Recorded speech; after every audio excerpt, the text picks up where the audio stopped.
Bienvenue à nouveau dans notre espace de réflexion où nous explorons les profondeurs de notre être pour une croissance authentique. Dans notre dernière rencontre, nous avons abordé la douleur comme un point de bascule, non comme une fin en soi. Elle nous signale qu'un changement est nécessaire, qu'une nouvelle direction s'impose. Mais la douleur, à elle seule, ne suffit pas à opérer cette transformation. Elle est un catalyseur, une alarme puissante. La question fondamentale demeure, qu'est-ce qui permet réellement au cœur de changer de cap, de s'ouvrir à de nouvelles voies? Quelle est cette force intérieure qui nous pousse à évoluer, à ne pas répéter les mêmes schémas? La réponse, souvent sous-estimée et mal comprise, réside dans l'humilité. C'est elle qui déverrouille le potentiel de transformation de notre cœur. Il est essentiel de clarifier ce que l'humilité n'est pas.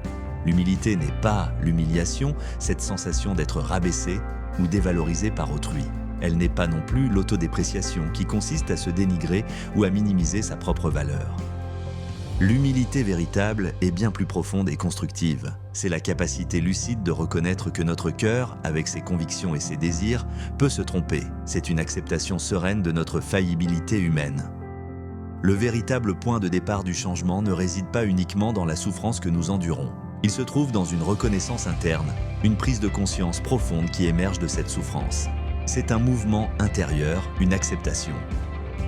Le moment pivot, la clé de voûte de toute évolution personnelle est cette admission simple mais puissante « je pourrais me tromper ». Cette phrase, si difficile à prononcer et à accepter, est le germe de toute transformation. Elle ouvre la porte à l'inconnu. Cette admission interne est la pierre angulaire de l'humilité authentique. Elle ne demande pas de prouver que nous avons tort, mais d'accepter la simple possibilité de cette erreur. C'est une posture d'ouverture, non de certitude. L'humilité, contrairement aux idées reçues, n'est pas une faiblesse. Elle n'est pas un signe de capitulation ou de manque de confiance en soi. Au contraire, elle est une force tranquille, une nouvelle forme de lucidité. C'est une reconnaissance claire et sans phare de la faillibilité inhérente à notre cœur. Elle nous permet de voir nos propres limites avec une clarté nouvelle, sans jugement excessif.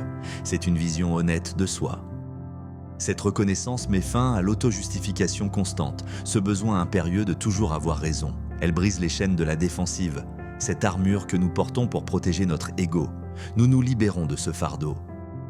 En acceptant la possibilité de l'erreur, nous permettons à notre cœur de dépasser ses propres limitations. Nous lui offrons l'opportunité de se corriger, de s'ajuster, de grandir. C'est le début d'un cheminement nouveau.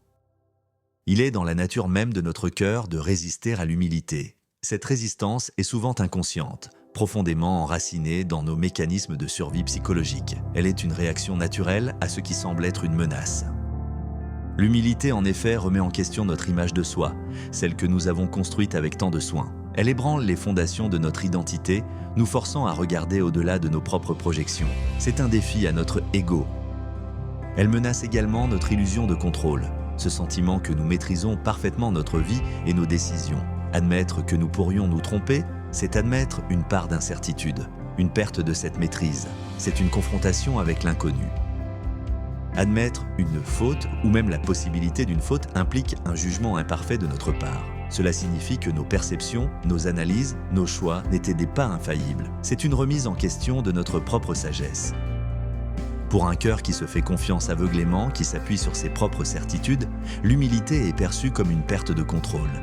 C'est comme si le sol se dérobait sous nos pieds, nous laissant vulnérables et incertains. C'est une sensation déstabilisante. Pourtant, l'humilité ne détruit pas le cœur, bien au contraire.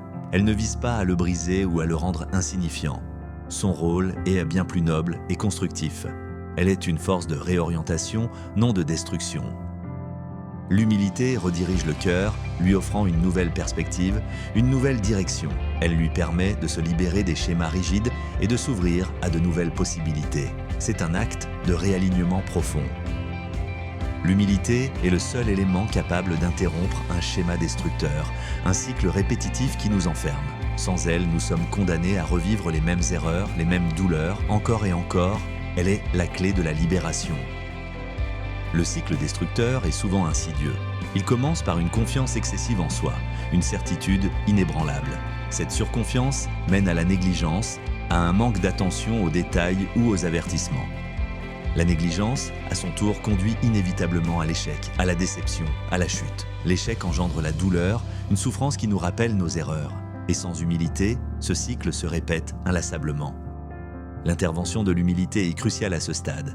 Elle permet au cœur de faire une pause, de suspendre le jugement et l'action automatique. C'est un moment de répit, une opportunité de recul. Elle invite le cœur à la réflexion, à l'introspection profonde. Nous sommes encouragés à examiner nos motivations, nos choix, nos conséquences. C'est un processus d'auto-analyse honnête. L'humilité nous pousse à écouter, non seulement les autres, mais aussi notre propre voix intérieure, nos intuitions. Elle nous ouvre à des perspectives différentes, à des vérités que nous avions ignorées. C'est une écoute active et profonde. Ce changement de perspective brise le flux automatique de la direction précédente du cœur. Il interrompt la spirale descendante, offrant une nouvelle trajectoire. C'est un point de bifurcation essentiel. Un cœur humble devient un cœur enseignable, prêt à apprendre et à grandir. Il n'est plus figé dans ses certitudes, mais ouvert aux leçons de la vie. C'est une posture d'élève éternel. Cette ouverture se manifeste par l'acceptation de la correction, qu'elle vienne de l'extérieur ou de notre propre conscience. Nous ne nous défendons plus, mais nous accueillons les retours comme des opportunités d'amélioration. C'est une preuve de maturité. Le cœur humble observe attentivement les conséquences de ses actions, sans les nier ni les minimiser. Il prend la pleine mesure de l'impact de ses choix, qu'ils soient positifs ou négatifs. C'est une prise de responsabilité. Il apprend des expériences passées, au lieu de les renier ou de les enfouir. Chaque erreur devient une leçon précieuse, chaque échec une étape vers la sagesse. C'est une capitalisation sur le vécu. La véritable source de la sagesse n'est pas la douleur en elle-même. La douleur est un messager, un signal d'alarme. La sagesse naît de la réflexion humble qui suit la douleur, de l'analyse de ce qu'elle nous révèle. C'est une alchimie intérieure. Sans humilité, la douleur a un effet durcissant sur le cœur. Elle le rend rigide, méfiant, fermé aux autres et à lui-même. Le cœur se protège en érigeant des murs, s'enfermant dans l'amertume. C'est une carapace protectrice. Avec l'humilité, la douleur prend une toute autre signification. Elle n'est plus une punition, mais une lumière qui éclaire le chemin à suivre. Elle nous montre où nous avons dévié, où nous devons ajuster notre trajectoire. C'est une boussole intérieure. L'humilité n'est pas la destination finale de notre quête intérieure. Elle n'est pas le but ultime à atteindre, mais plutôt un jalon essentiel sur notre parcours. C'est une étape cruciale, un passage obligé. Elle est un point de bascule, un moment décisif où notre cœur change de direction. C'est le moment où nous choisissons de nous ouvrir, d'apprendre, de grandir, plutôt que de rester figés dans nos erreurs. C'est un choix conscient. L'humilité prépare le terrain pour le voyage futur de notre cœur. Elle pose les bases d'une maturité émotionnelle et spirituelle profonde. Elle nous équipe pour les défis à venir, nous rendant plus résilients.